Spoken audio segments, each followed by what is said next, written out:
Yo guys, I've got a spark which I'm going to use to ignite the fire for a brand new episode of the second season of Skylanders Sabotage, which is actually taking place during the third season of the 12 Days of Skylands. Now, it has been months since the previous episode of Skylanders Sabotage Season 2. So we had the first half of the season take place in 2024, and now we're having the second half of the season take place in 2025. And this particular episode is an exciting one because we are taking the most broken Skylander in history, or most certainly one of them, that is no debate, because we're talking about Drobot, and we're going to be specifically using his Series 2 variation because it is the coolest one. But here's the thing, what happens when we take a Skylander as overpowered as this one and we limit his capabilities? We no longer have the attack that makes him as powerful as he is. We no longer have his lasers. We don't even have his secondary attack with his blades. We now have stripped him of both those attacks because we can only utilize his afterburners. That is hard, not only because we have a limited moveset, but also because his afterburners only fire behind him, so enemies can only be dealt damage when we are facing away from them. And it's not consistent damage too, because the afterburners move more at a higher rate of speed than what the enemies move. So more often than not, we're going to use the afterburners, only get in like a hit or two before we've already evaded them. So defeating them has now become so much harder, and with only this attack available to us, just how OP is Drobot going to be? He's no longer going to be the most OP Skylander in the roster, that's for sure. Now, with all of my stuttering hopefully out of the way, what we're going to do here is we're going to play through bonus mission maps in Skylanders Swap Force. My original plan was to play through heroic challenges in Spice Adventure, but since my Elgato is currently not working with us, we have chosen to go with Swap Force instead. So what we're going to do here is we're going to play through bonus mission maps as opposed to heroic challenges from Spyro's Adventure, and the bonus mission maps of which we have chosen have been picked out at random via a random name of wheels. Without further ado, checking out Portal Master here. If we go into bonus missions, then our first one is going to be Ghost Traps, which is an ice themed bonus mission. So without further ado, let's travel to Ghost Traps and let's find out just how overpowered Drobot can be with only his tertiary attack. This is one hell of a scenario. What if we took the most broken Skylander in the roster and limited them so significantly? Okay, I had no idea what this bonus mission was all about, so that's why I kind of let Ian explain things for us right here. But it seems as though a mission like this, speed is integral, so having the afterburner still available to us is particularly important. The hardest thing about this challenge is going to be remembering not to utilize any of the other attacks. But hey, how much of this can I just breeze through? How successful was the saboteur in their task to sabotage my gameplay with this mission? Well, now that all of the enemies have kind of caught back up to us and we have to defeat these enemies, we have no other choice in the matter. So far, I would say the Saboteur has been fairly successful. That's going absolutely nowhere. Okay, my afterburners did eventually defeat those enemies, but I got to remember I can't attack them head on. Not only am I having to drill out of my brain for need to utilize other attack burners, which with Drobot is more prevalent than most other Skylanders. Like, yes, there are Skylanders to where utilizing their tertiary ability is just as sufficient as the other two, but with Drobot, it's basically drilled into my brain right now to hold the primary attack button.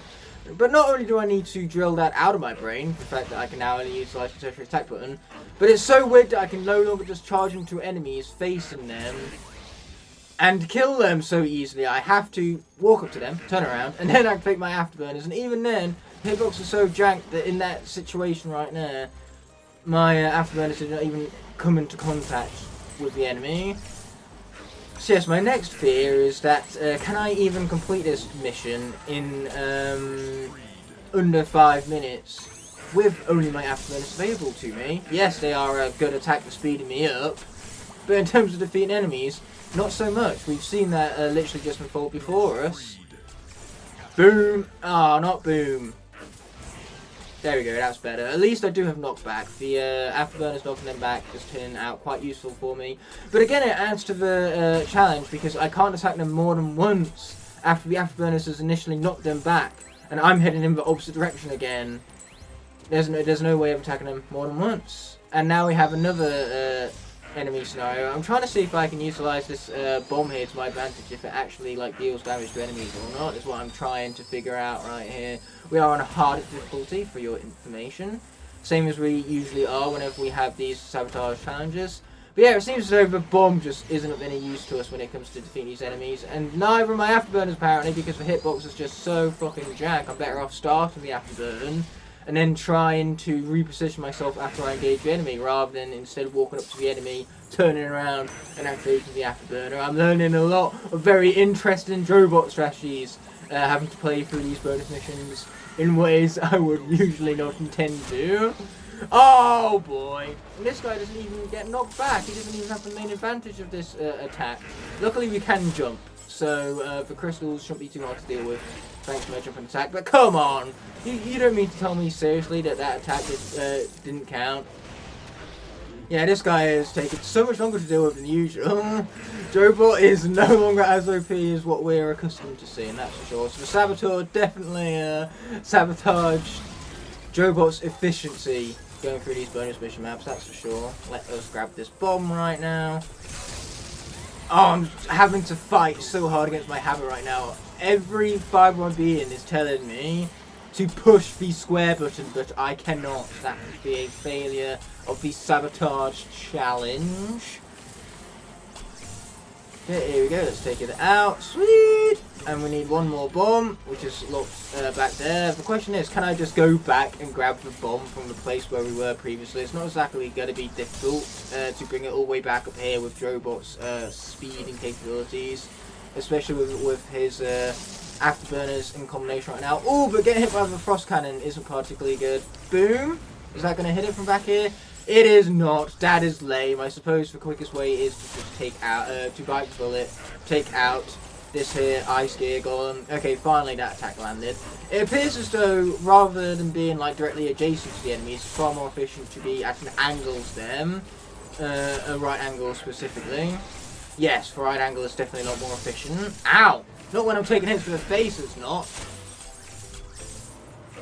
Okay, take him out some more. Finally, he's out of here. He took his sweet time now, didn't he? Let's grab that right now. And boom, we blew it up. Yeah, that's what I'm talking about. Controller cam! Yeah, I'm utilising for Ragnarok 1 because it looks sick. Much like Drobot himself, actually. Drobot has a sick design. This is a sick controller design. Anyway, our second bonus mission we're going to be tackling, it's of a completely different terrain. So Swap Force is known for being set in three main terrains throughout the game. You have ice, which we just tackled, we have jungle, and then the one which we're about to go to now, the desert theme, which is actually the very last one on the list, so it's easy to find, the golem invasion, which means that now we struggled with that ice golem before. What happens if we have even more golems than that we have to deal with? This whole mission is orientated around golems, and more golems, and we struggled enough with the ice ones as it was already. That's a good plan there, Eon, but how difficult is it going to be if I can only utilise Drobot's afterburners? Now that, my friends, is the key question. And here we go. Oh boy, there's 12 of these guys, and we're starting with a fire one. I hope we have more fire ones to fight later on. And by that I mean more than one at once, because we can actually utilise the fire gear golems against themselves. They have friendly fire, so having the gear golems accidentally fire on their own friends is going to be more efficient than utilising Drobot alone over here. Okay, sweet, we got it.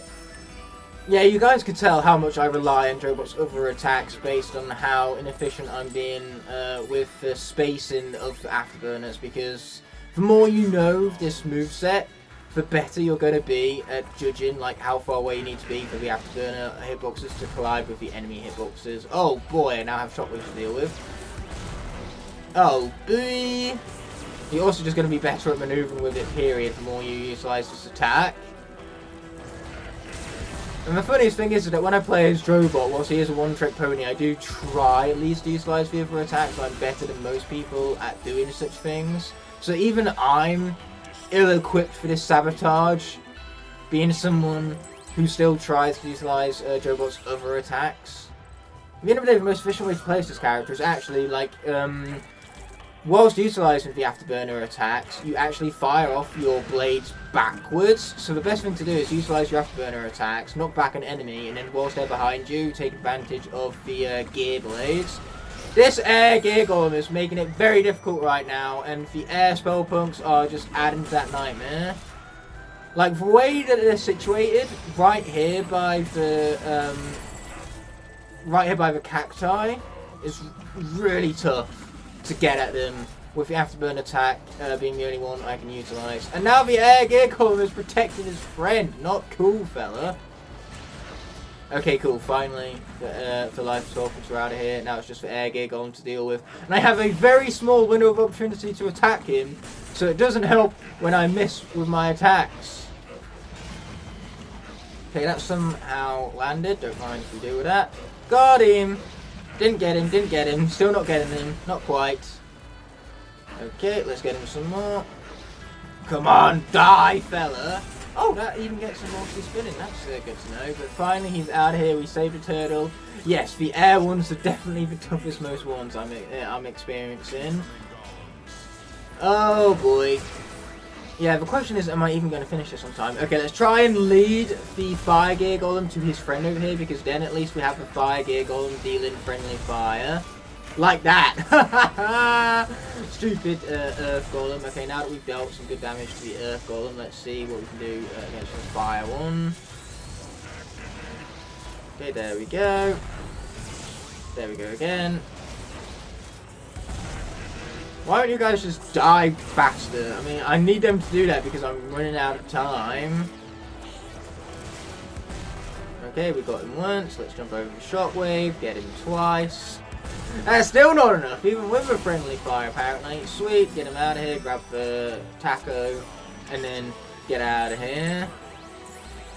I have freed a turtle, congratulations for noticing. Anyway, these guys seem optional, so we're just going to bypass them entirely because we can, so why not? Oh, it had to be frickin' life spell pugs too, didn't it? The game could fucking help itself. Oh, pardon my French.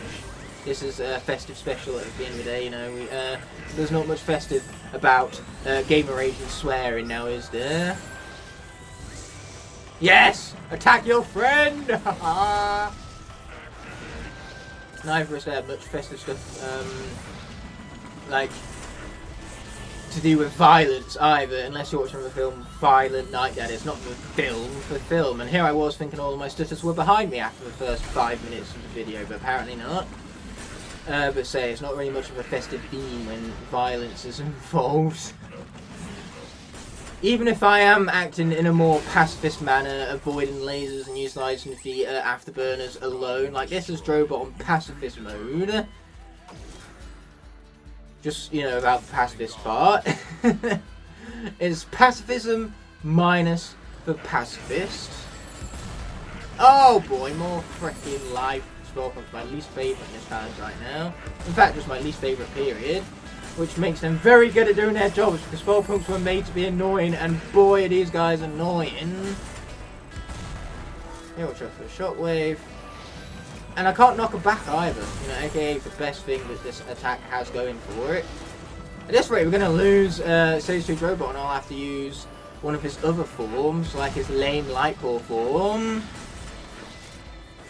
Because, hey, I can't use his other attacks. There's nothing telling me that I can't use hazards and parts of the figurine itself to inflict damage upon the enemies. You know, I could use magic items if I wanted to right now, I'm just not, because that would be way too easy. No, wouldn't it? That would be way too easy of a way out of things. You know, we utilised them to at least give myself a chance playing as Wrecking Ball in Giants, because frankly, without magic items, there is no way I was getting through that level, period.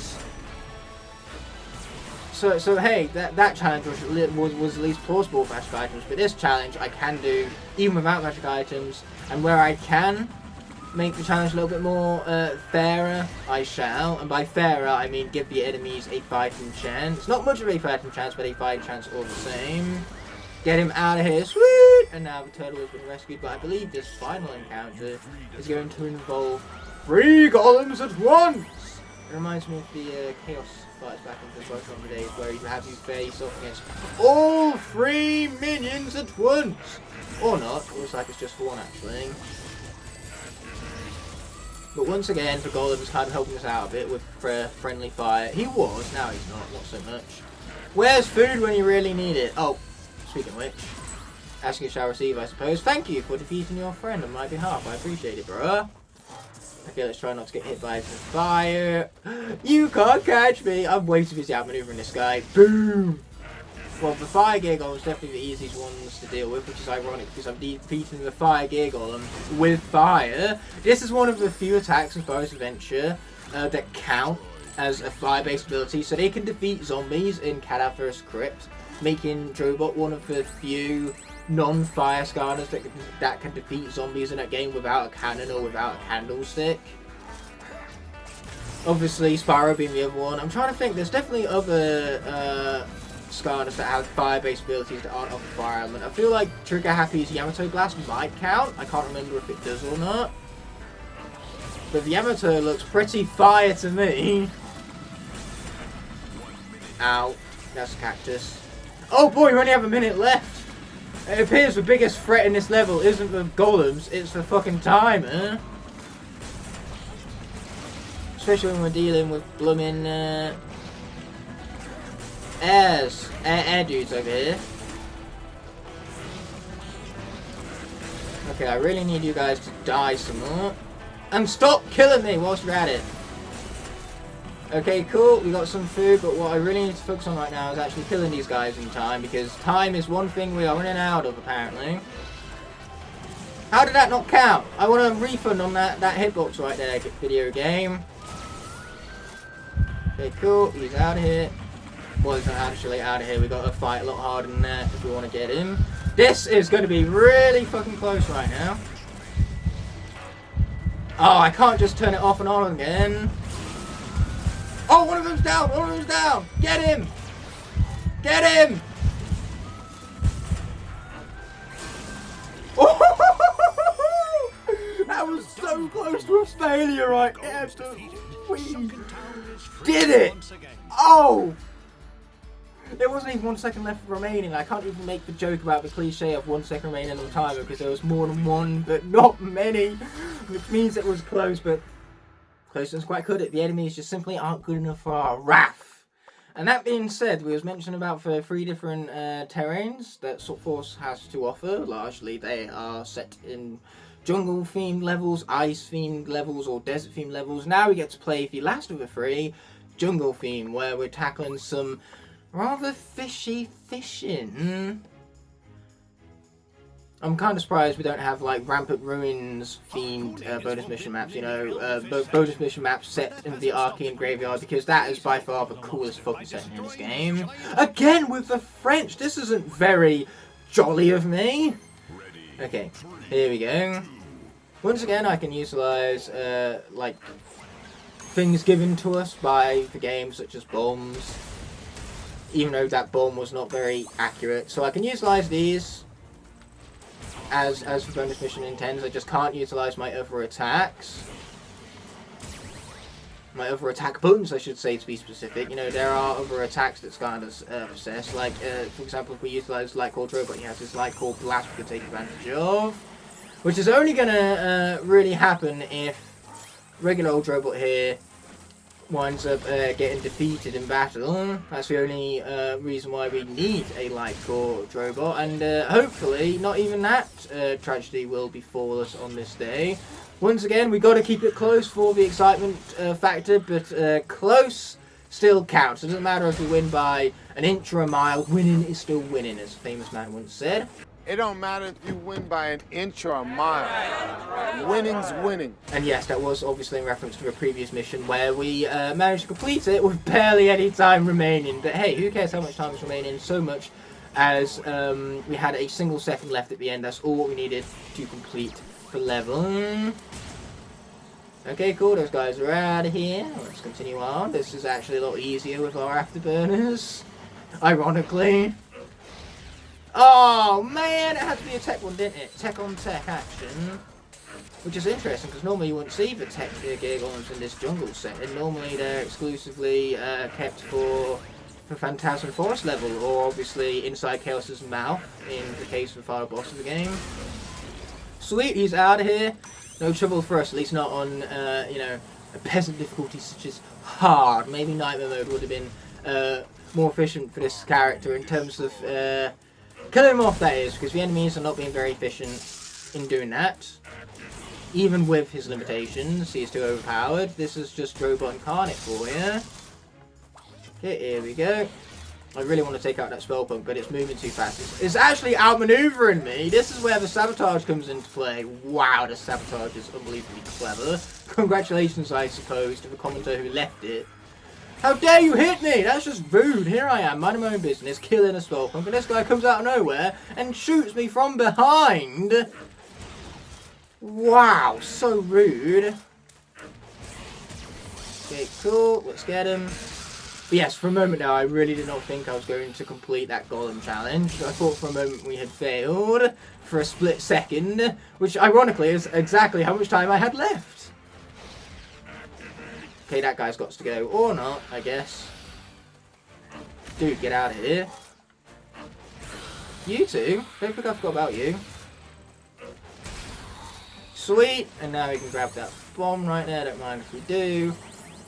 Finish off that thing right there. It's a good thing that I also didn't specify that we need to attain triple stars in these missions, because if we did, we would have failed in the very first one we tackled, as we attained 2 stars as opposed to 3. All of these bonus mission maps on this profile have been played through and triple starred already before now. And that is because this is the same profile as one I used for Skylanders Swap Force Soul Seekers, which, as you guys know, in Soul Seekers, I have to complete the game to 100% before defeating the final boss of the game. So that's exactly what we did for the Swap Force Soul Seeker series, which we did live, so the episodes could be longer. Get us through the post-game content a little bit more quickly, because this game has boatloads of post-game content. Including that which you currently see before you, bonus mission maps, some of the best pieces of Skylanders post-game content to circulate for the franchise. That being said, we completed this final bonus mission map. We definitely saved the easiest one for last, it seems. But the air spell punks, they were particularly crafty and difficult to deal with. Doesn't change the fact that the challenge in its entirety has been bested. So congratulations for a successful sabotage. That's clearly not on the same level as my regular gameplay, so my gameplay has been, by definition, successfully sabotaged. And with that being said, it's time to roll it out. So without further ado, thank you so much for watching through to the end of this video. I deeply appreciate every last one of you, since it's viewers such as yourself which make these videos possible, and I couldn't do it without all of your unwavering support. If you enjoyed what you just saw, you can click on screen now to watch either my most recent video or a video picked out specifically just for you. You can also access the entire playlist for the video you just watched. I'll be seeing you in the next video, but until that moment arises, peace!